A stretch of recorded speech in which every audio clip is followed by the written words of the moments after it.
Our second reading comes from the Gospel of Matthew, Jesus' Sermon on the Mount. On March 4, 1865, Abraham Lincoln rose to give his second inaugural address. He was speaking to a deeply divided nation, 750,000 dead. All of the dead in Iraq and Afghanistan is 5,000. Speaking to a tiny nation of barely more than 30 million people. In those days, the parade went before the inaugural address, and a press was there in the parade and passing out a newspaper saying, "This is the day that Abraham Lincoln should crow a bit. This is the day that he should boast at what he has done." And then, to the surprise of his audience, he delivered a completely different speech about forgiveness and reconciliation. The next day, a reporter called this Lincoln's Sermon on the Mount. That's the title of the sermon this morning. Let's listen to Matthew 7, verses 1 through 5. "Do not judge so that you may not be judged. For with the judgment you make, you will be judged. And with the measure you give will be the measure you get. Why do you see the speck in your neighbor's eye, but do not notice the log in your own eye? Or how can you say to your neighbor, 'Let me take the speck out of your eye,' while the log is in your eye? You hypocrite! First take the log out of your own eye, and then you will see clearly to take the speck out of your neighbor's eye." The word of the Lord. Thanks be to God. I want to thank Pastor Craig Goodrich and the session for the invitation to be with you, not simply this morning, but through this week into Wednesday morning and Wednesday evening. It's a real privilege to worship with you. In our own unsettled time, we come into the month of February to celebrate George Washington's birthday and Abraham Lincoln's birthday. Now here's an extra credit question. Can you actually say, I'm sure you can, Lincoln's birthday and Washington's birthday? Our grandchildren would say, well, I could look it up on Google.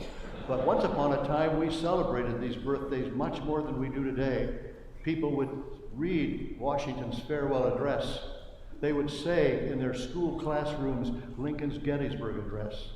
It's still been wonderful once in a while, as I go about talking and speaking, to hear someone come up and say, my 6-year-old son, my 7-year-old daughter has memorized the Gettysburg Address.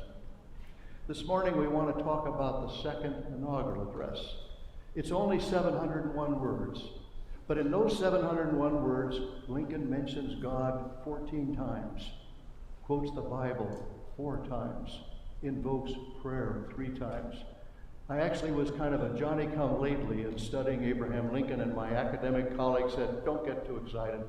We always quote the Bible in inaugural addresses. Not so. In the previous 18 inaugural addresses, the Bible was only quoted 1 time by John Quincy Adams. Except the Lord build a house, those who build it labor in vain. I've given to you this morning, and I'd ask you to take it out, a handout that is the second inaugural address. I want to talk about it this morning in the sermon, but also invite you to take it home with you, to think a little more deeply, to look at its words, to see what it's all about. Let's set the scene. The war is coming to an end. It's a dark, rainy day in Washington. Sharpshooters ring the roofs. Plainclothesmen are walking through the crowd looking for pistols and knives because the word is out, Lincoln will be kidnapped or Lincoln will be assassinated. There had never been an assassination of an American president. Inaugural addresses, as you and I have experienced in our lifetime, are usually quite long, but this is just 701 words. He begins at this second appearing to take the oath of the presidential office. There is less occasion for an extended address than there was at the first. This is not exactly 407 years ago. What in the world is Lincoln doing in this first paragraph? I want to suggest he's doing something completely different than modern politicians.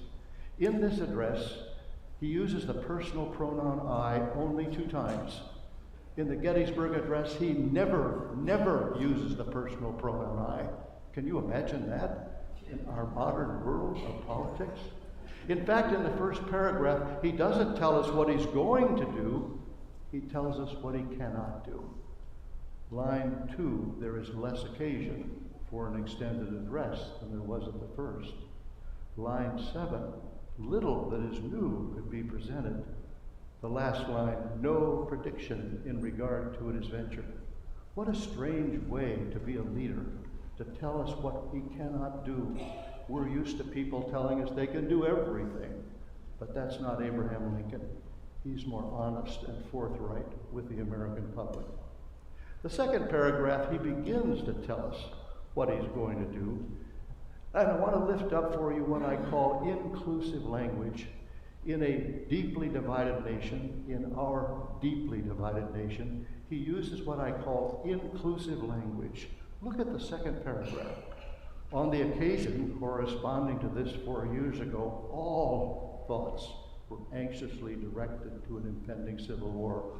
All dreaded it. All sought to avert it. Do you hear it? He's giving the best possible motivation to the people of the South. They didn't want this war any more than the people of the North. And finally, at the end of the paragraph, he says, both parties deprecated war, but one of them would make war and let the nation survive. The first time I ever spoke about this second inaugural address was at the United States Air Force Academy in Colorado Springs. And wouldn't you know it, there was a very smart English professor there who challenged me and said, but doesn't he say at the end, both parties deprecated war and one of them would make war? Yes, but what might he have said? But those tyrants, those traitors, those, he could have gone on. No, he steps back and uses a soft, generic language, but one of them. Don't we need far less acerbic language and more gentle language? The second thing that we need to know, and let's step back and refresh our memories. Abraham Lincoln grew up in Kentucky and southern Indiana. He had but 1 year of formal education. Boys were expected to work with their fathers on the farm, except in the months of January and February when it was too cold to do so. And so they hired itinerant teachers who would come through, and 6 or 8 families would say, well, you teach our boys from January to February. He did that 5, maybe 6 winters. That's all the education he ever had. But he mastered the English language in the most beautiful way. He did so by reading what was read earlier this morning, the King James Bible. He called it the Saxon Bible. He memorized whole portions of that Bible. That's how he would rise as a great public speaker. So in this second paragraph, he also did something also very unusual. Listen for it. On the occasion corresponding to this 4 years ago, all thoughts were directed to an impending civil war. All dreaded it. All sought to avert it. While the inaugural address was being delivered from this place, devoted altogether to saving the Union without war, insurgent agents were in the city seeking to destroy it without war, dissolve the Union, divide effects. Both parties deprecated war. I was speaking in Phoenix, Arizona, and 2 13-year-old girls were sitting in the front row, and I said, what is he doing here? And the one girl just jumped out of her chair and said, alliteration, alliteration. He's using alliteration. We often hear African-American preachers and speakers use alliteration. And the second girl then jumped up and said, why did he do that? Well, if you think about it, alliteration is a wonderful way of kind of connecting our thoughts. We're not even conscious of it, but in a very kind of invisible way, he's pulling all of these thoughts together in a wonderful way. I say I spoke at the Air Force Academy. It was 1 year before the beginning of the war in Iraq. My host was a Marine colonel who had been wounded 38 times in one engagement in Vietnam. He survived and became a military chaplain. And when we left that day, he said something to me that I didn't understand at the time. He said, Ron, the war is coming. A war will come soon. And we will be told that we are the greatest military in the world. The war that's coming is going to go on and on and on and on. It went on for 8 years, the war in Iraq, from 2003 to 2011. So at the end of the second paragraph, Lincoln offers these amazing words, and the war came. He understood that this war, which everybody thought the North was in control of, they had an army twice the size of the Confederate Army. They had an industrial basis by which they could fight the war, but the war went on and on and on and on. And up till now, he's using war as the direct object to war. But now notice in the final sentence, and the war came. The war is the subject. I've wondered how he said those words. Of course, we don't have any recording. We don't have any audio. Did he say it boastfully, and the war came? No. I think he said it sadly, mournfully. And the war came. Every person there, I'm convinced of those 35,000 people, had lost a father, husband, son, brother to that war, and they were deeply angry that day. I've read their diaries and their letters. They were angry. They wanted Lincoln to damn the South for what they had cost this nation. Lincoln, out of his growing Christian Presbyterian faith, offers forgiveness and reconciliation. In the third paragraph, he begins to spell out what is the purpose or meaning or origin of this war. 1/8 of the whole population were colored slaves, not distributed generally over the Union, but localized in the southern part of it. These slaves constituted a peculiar and powerful interest. All knew that this interest was somehow the cause of the war. We don't seem to know what the cause of the war is. On April 2011, the Pew Charitable Trust, eve of the 150th anniversary of the assault on Fort Sumter, did a survey of the American public. They were all over the map. They couldn't seem to answer the question, what was the cause of the war? And on that evening, I recall the PBS NewsHour had a professor from the University of South Carolina saying slavery was the cause of the war. It's in every single secession document. But we're still struggling to deal with the meaning of the war and the meaning of slavery. When we turn the page, we see a real shift in Lincoln's second inaugural address. Suddenly he says, both read the same Bible and pray to the same God, and each invokes his aid against the other. He now moves from a strictly political address to invoking a deeply religious, a deeply Christian address. I wondered what was the origin of Lincoln's thinking. 3 months to the day before he delivered this address, 2 women came to see him in the White House. Their husbands were Confederate officers, now confined to a Union prison. And they said to Lincoln, our husbands are Christian men. Lincoln drove his secretaries crazy because he kept wanting to talk to people, so he said to these 2 women, let's continue the conversation. Would you come back tomorrow? And they kept talking about this, and he said, we'll come back tomorrow, we'll continue the conversation.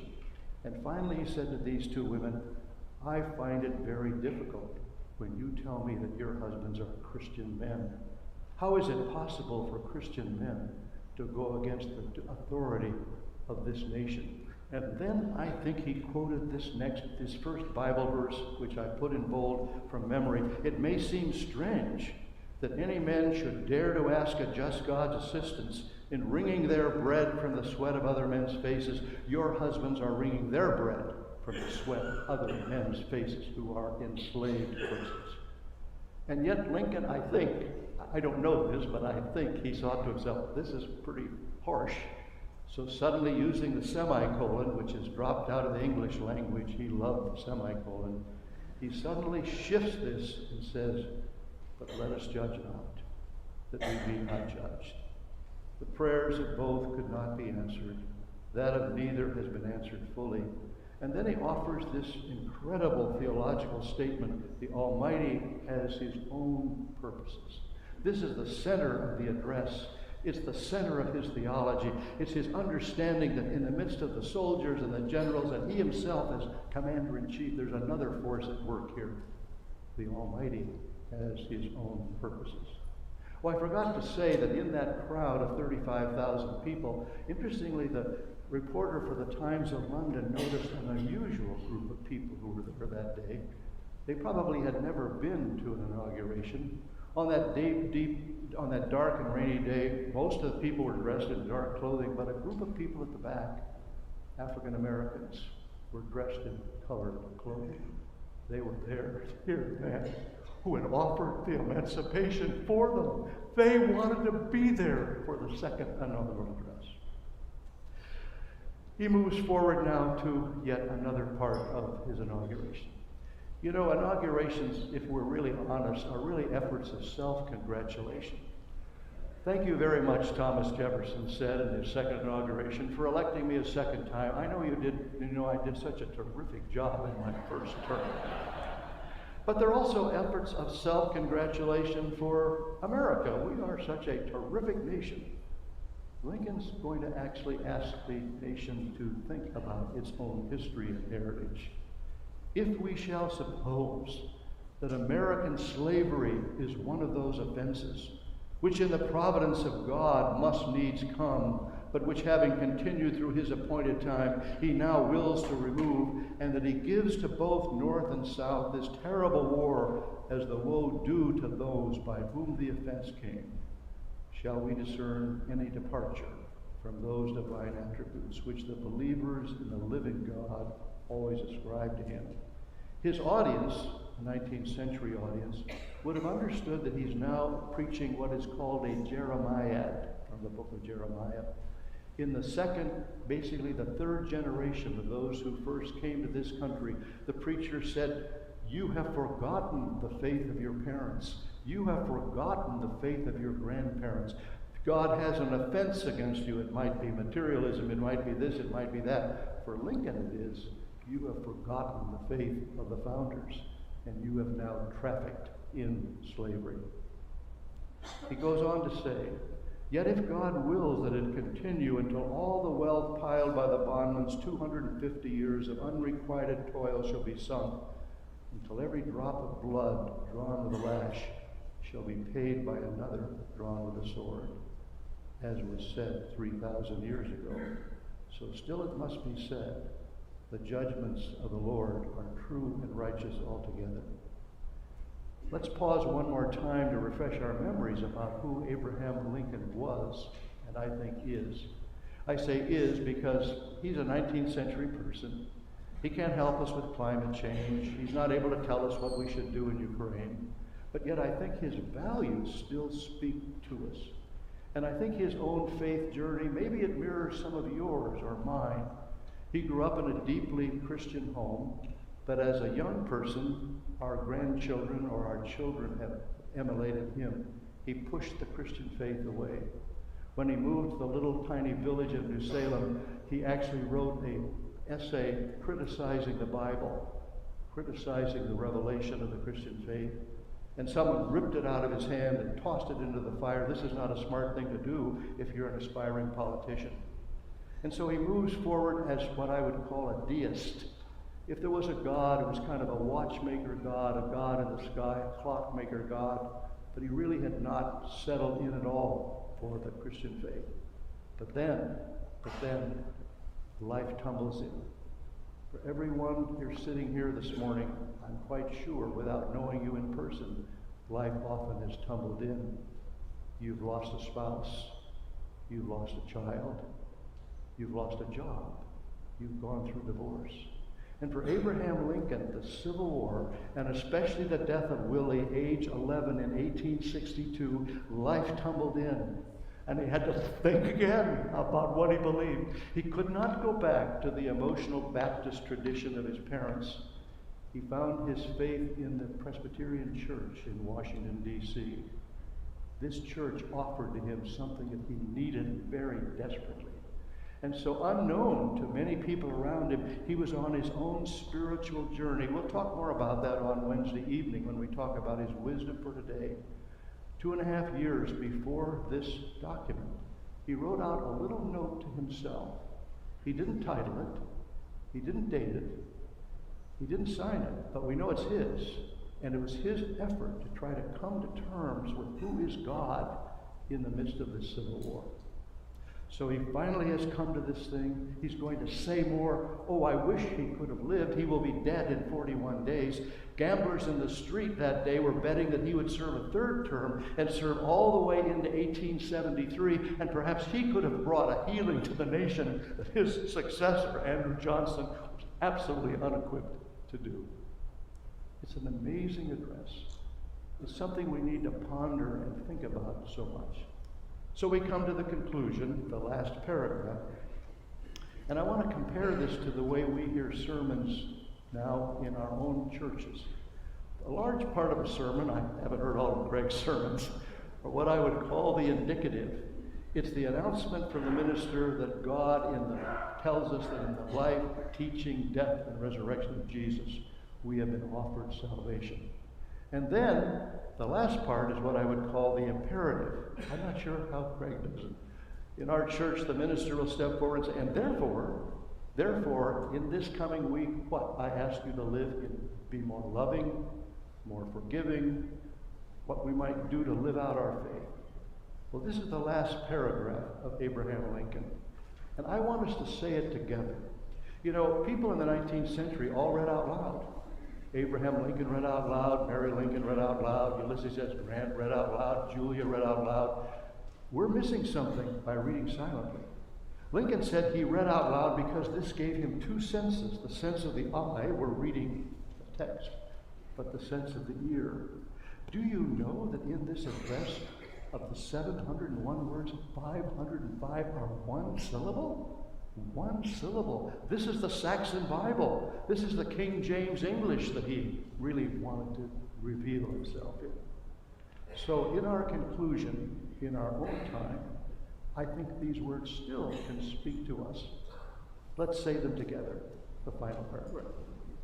With malice toward none, with charity for all, with firmness in the right, as God gives us to see the right.